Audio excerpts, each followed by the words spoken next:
అంటే అండి నేను ఫస్ట్ ఫిలింలో చేశాను. 'ప్రేమ కావాలి', 'లవ్లీ', 'సుకుమారుడు'. హ్మ్. అప్పుడు ఏంటంటే ఫిలిం అంటే మీకు తెలుసు కదా! టక్కని కట్ కూడా చాలా ఫాస్ట్‌గా చెప్పేస్తారు. హ్మ్. డిజిటల్ నా ఫోర్త్ ఫిలిం నుంచి స్టార్ట్ చేశాను. ఓకే.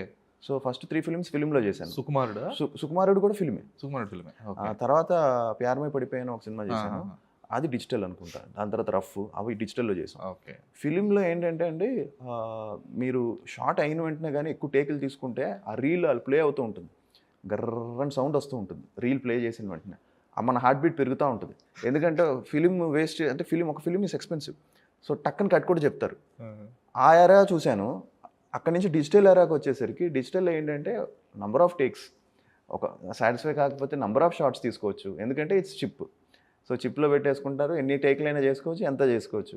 సో ఆ విషయంలో ఏంటంటే ఆ 2 చూశాను కాబట్టి ఇప్పుడు చాలా టెక్నిక్ కూడా చాలా పెరిగింది. హ్మ్. అండ్ సో ఆ film was more stressful. Now is more relaxed. Okay. So ఇప్పుడేంటంటే మోర్ నంబర్ ఆఫ్ షాట్స్ చేసుకోవచ్చు. అన్నీ చేసుకోవచ్చు ఇది. At the same time need to have more patience. ఎందుకంటే చాలామంది డైరెక్టర్స్ నంబర్ ఆఫ్ పైన యాంగిల్, లో యాంగిల్ అన్నీ తీస్తూ ఉంటారు.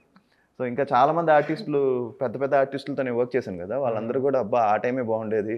ఇప్పుడు ఏంట్రా బాబు ఒక సీన్ ఇన్ని షాట్లు తీస్తున్నారు ఇన్ని అంటున్నారు. యాంగిల్స్ పెడతారు. ఇన్ని యాంగిల్స్ పెడతార్రా అని అంటున్నారు.